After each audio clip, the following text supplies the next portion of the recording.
ফেলে চলে গেছে। হ্যাঁ গো দাদা। তাই এই পত্রে কি লেখা আছে আমায় বলতে হবে। হ্যাঁ দাদা। বাহ, ঠিক আছে। এই যে নাও। এই হচ্ছে পত্র। হ্যাঁ দাদা। মাধব, মা হয়তো জানে না, মা বুঝতে পারছে না। না না, তাই আমাদেরকে বুঝিয়ে বলতে হবে এই পত্রে কি লেখা আছে।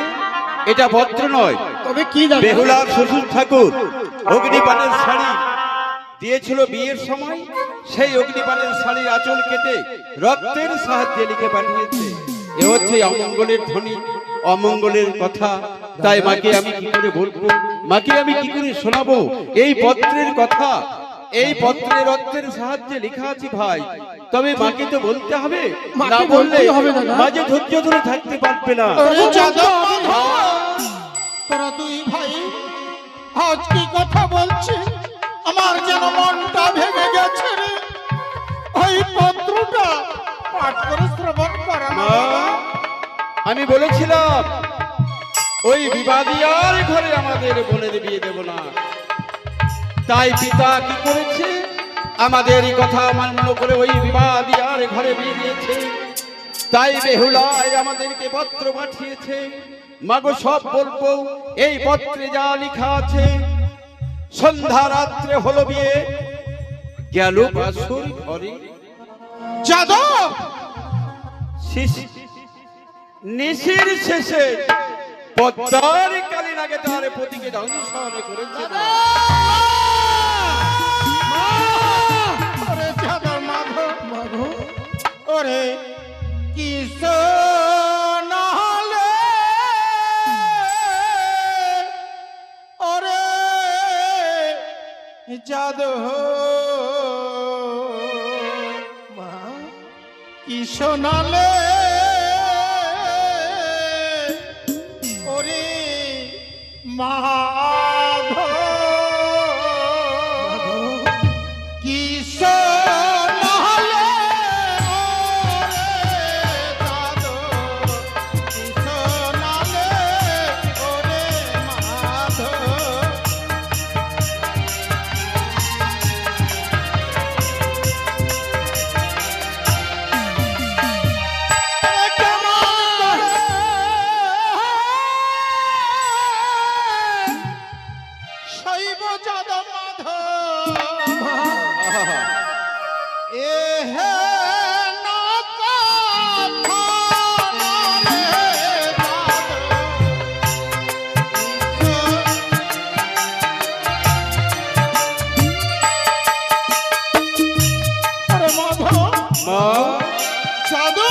তাই বেহুলা কি করেছে জানো মা, তার মরা পতিকে বক্ষে ধারণ করে কলার ভেলাই করে সাগর জলে এনে দে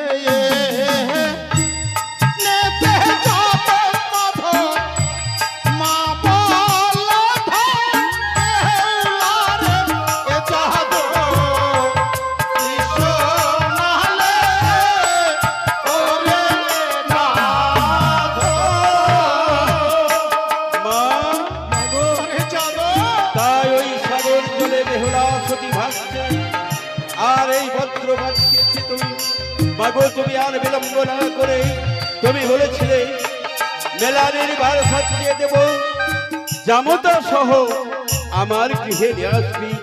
তাই মা বিলম্ব না করে তুমি মেলানের ভার সাজিয়ে যাও, আমরা ছুটে যাবো ওই সাগরের তীরে, বেহুলাকে ফিরিয়ে নিয়ে আসবো এই উজনি নগরে। মা তোমার কাছে আমরা নিয়ে আসবো। তুমি যাদব মাধব, আজ আমি বেহুলাকে কথা দিয়েছিলাম নিশি প্রভাত হলে তোর দুই দাদা যাদব মাধবকে পাঠিয়ে দেব। তাই তো এই মেলানে আমি ভারসজ্জা করে রেখেছি। বেশ যাও মা। তাই মাগো আমাদেরকে আশীর্বাদ করো, আমরা যেন বেহুলাকে ফিরে নিয়ে আসতে পারি। আরে যাদব মাধব, প্রাণ ভরে আশীর্বাদ করে তোদেরকে, তোরা যেন আমার মা বেহুলাকে আমার আঁচলে এনে দিতে পারিস। বেশ তাই হবে মা, আমরা দু ভাই কথা দিচ্ছি।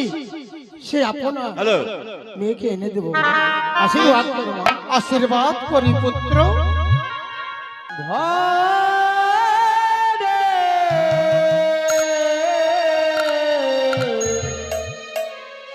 সুখ চাওয়া তারি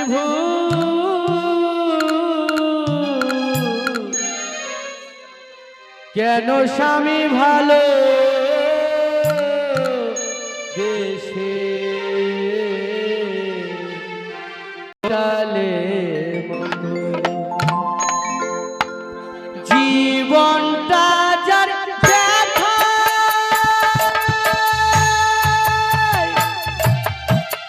ভরে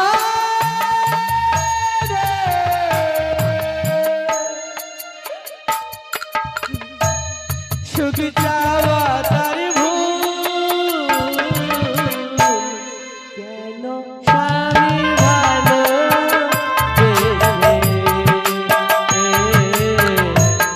হোটালে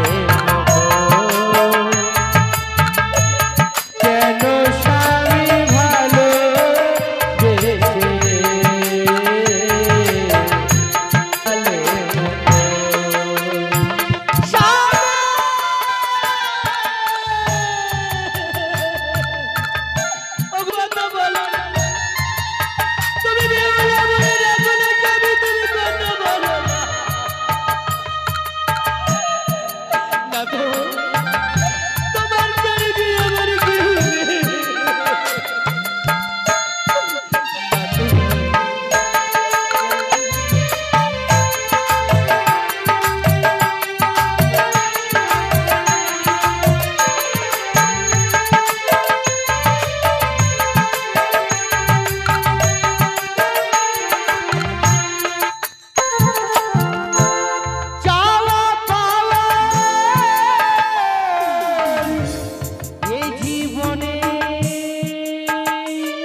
আমরা একবার উচ্চ স্বরে রেখে দেখবো, সে যদি থাকে নিশ্চয়ই সারা দেবে। হ্যাঁ দাদা। বেহুলা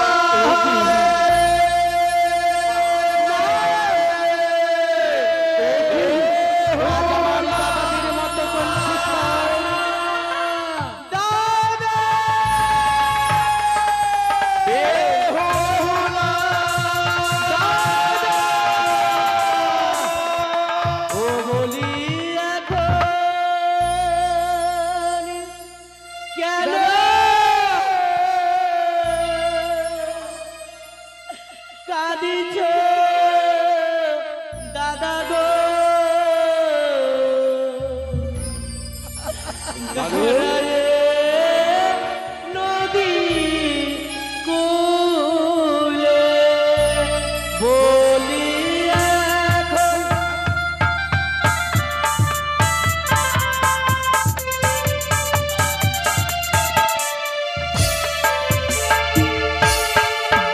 ও বলি তোমরা যদি এলে দাদা গো,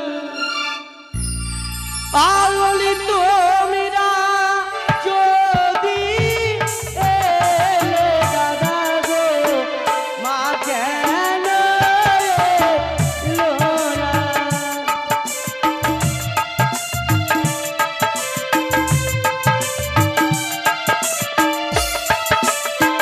দাদা বেহুলা তোমরা তো এলে কেন? কেন তোমরা আমার মাকে সঙ্গে করে নিয়ে এলে না? কেন তুই পত্র দিয়েছিস? দাদা আজ যেন মাকে দিয়ে দিদি পাগল হয়ে গেছে। দাদা তোর পত্র পেয়ে দাদা আজ আমরা আমাকে গুছিয়ে রেখেছি। চল চল, আর তুই আয় আমাদের বিলম্ব সঙ্গে। করিস না। দে তোর পরাপতিকে ওই চন্দন কাষ্টে দাহন করি। চল আমাদের সঙ্গে আমাদের ওই রাজপ্রাসাদে। ও দে তোর বরাপতিকে আমরা সে চন্দন কাষ্টে দান করে দেব। আমার স্বামীকে চন্দন কাষ্টে তোমরা দাহন করবে, হ্যাঁ বউ, আর আমাকে ঘরে নিয়ে যাবে। হ্যাঁ তোকে ঘরে দাদা নিয়ে বলতে যাবো। পারো তোমায় আজ আমরা রাজরানী করে রাখবো ওই আমাদের রাজপ্রাসাদে। তোর ছয় বৌদি তোর দাসীগিরি করবি কেন তুই? বাধা তোর দাদা। স্বামী মরে গেছে বলে তোর এই সাগর জলে ভিজতে যাবি? দে দে তোর মরাপতিকে দাদা দে।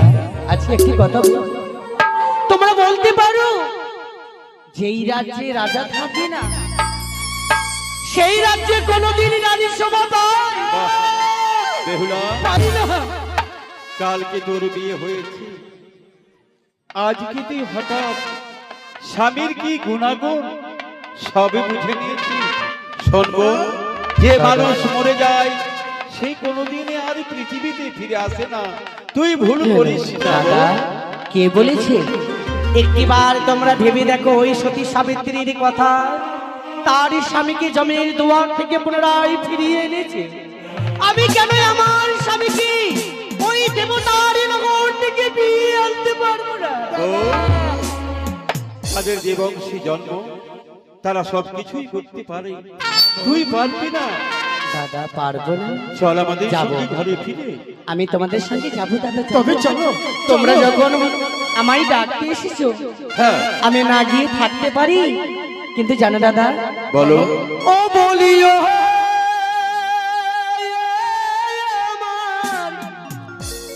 প্রাণের দাগ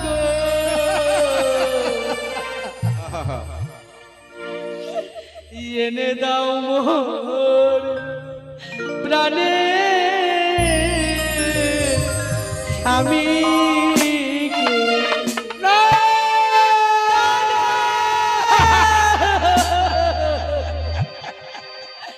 বলি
বৈদি যা লিখেছেন ললাটের উপরে কাহার সত্যকে ঘটাইতে পারে।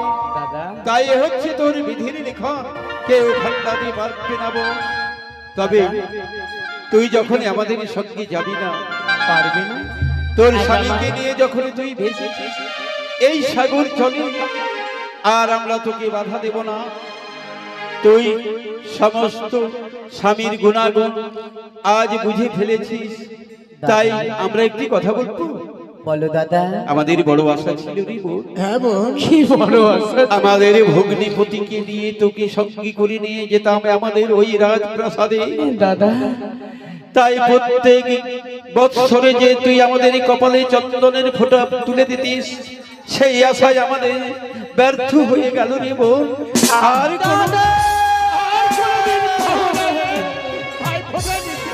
আর কোনদিন তোর সঙ্গে দেখা হবে না, তাই আমরা ফিরে যাব ওই রাজপ্রাসাদে। না দাদা না, আজ আমি এই নদীর কূলে তোমাদেরই যে ছায়া পড়বে,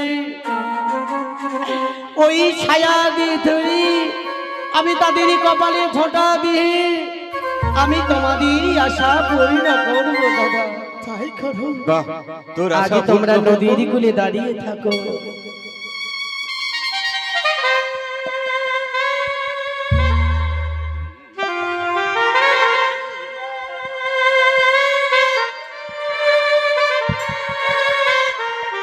জয় রাধে,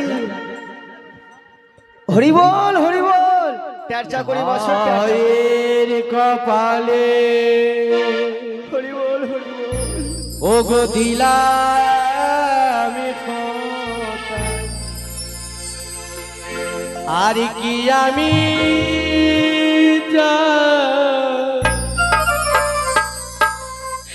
নাই বাবিলা হরি বেহুলা, পানা চুনি দুঃখ আমার কিছুই না, আয়ের কপালে দিলাম ফোঁটা, আর কি আমি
বেহুলা, দাদা। তোর আশা পূর্ণ হয়েছে রে বোন। হ্যাঁ দাদা, হ্যাঁ আমি পেরেছি। আজ আমি দুই দাদার কপালে ফোঁটা তুলে দিতে আমার আশা পূর্ণ হয়েছে দাদা। বেহুলা, এই যে মেলানের ভার আমাদের কি মা সাজিয়ে দিয়েছে, এই মেলানের ভার কি করবো রে বোন? দাদা, বল তোমরা বোন। মাটির কুলে, তোমরা নদীর কুলে মাটি চাপা দিয়ে রেখে দাও। আজ থেকে হাতের নাম হবে চাপা তলার ঘাট। বাহ, আর তাই আমায় হবে। দুই হাত তুলে আশীর্বাদ করো, আমি যেন আমার স্বামীকে ফিরিয়ে আনতে পারি। বেশ, আশীর্বাদ করবো রে বোন। বেহুলা, দাদা, জানি না তোর সঙ্গে দেখা হবে কিনা, দাদা, তাই দুহাত ভরে আমরা আশীর্বাদ করবো। করো। এই মেলানি ভার আমি মাটি চাপা দিয়ে রেখে দিলাম। আশীর্বাদ করি বোনেরে তুলে দুই হাত, আমাদের আশীর্বাদে তুই পাবি প্রাণের প্রাণের প্রাণের না হাসি মুখে বলি, ও কি দাও গোবিন্দা,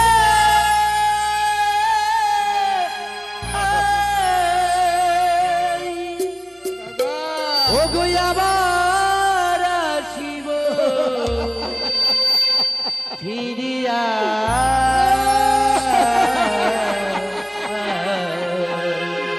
এই দুঃখের সময় হাসি মুখে আবার আসিব